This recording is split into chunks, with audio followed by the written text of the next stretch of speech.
काल रात्री फायनली आमचं सामान बंगलोरहून मुंबईला येऊन पोहोचलं आणि आम्ही जसा ट्रक भरून दिला होता ना तसा तो अजिबातही नव्हता. एवढं सामानाचं नुकसान केलंय ना ते तुम्हाला पुढे व्हिडिओमध्ये दाखवते. सगळ्यात अगोदर हा टेबल बाहेर काढला, त्यावर सगळं ऑइल सांडलं होतं आणि त्याचा पाय सुद्धा तुटलेला होता. रिद्वीच्या सायकलची तीच अवस्था. आणि हे केंट जे आहे ना त्याचं बॉक्स ओपनच होता आणि त्याच्या खाचेवर सुद्धा क्रॅक गेला होता.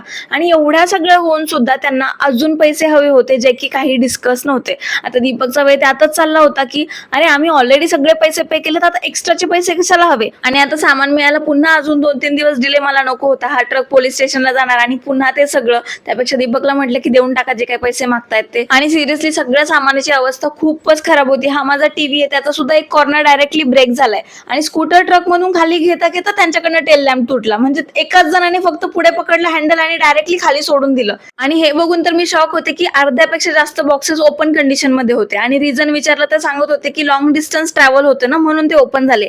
का या अगोदर मी लॉंग डिस्टन्सला माझं घरातलं सामान शिफ्ट केलं नाही का. आणि हे शू रॅकचं तर कॉर्नर बघूनच वाटत होते की याची काय हालत असणार आहे. त्यानंतर त्यांनी देवघर ओपन केलं आणि सिरियसली हे बघून मला खूपच दुःख होत होतं, कारण माझं देवघर सुद्धा तुटलंय आणि त्यांना त्या गोष्टीचं काहीच वाटत नाही. ते खुशाल मला म्हणताय मॅम ये ग्लू से चिपक जाएगा, ऐसे यहाँ पे चिपका दो. का मला ह्या गोष्टी समजत नाही का, पण ते तुटायलाच नको होतं याची त्यांना अजिबातही जाणीव नव्हती.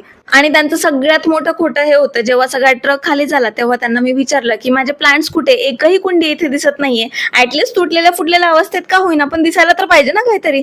तेव्हा त्यावर त्यांचं उत्तर होतं की कुंड्या घेतल्याच नव्हत्या तिकडनं, आम्ही आणल्याच नाहीये. आणि जेव्हा मी शिफ्टिंगचा व्लॉग शूट केला ना तेव्हा त्यात क्लिअर दिसतंय की जेव्हा ट्रक भरला तेव्हा त्यात कुंड्या होत्या.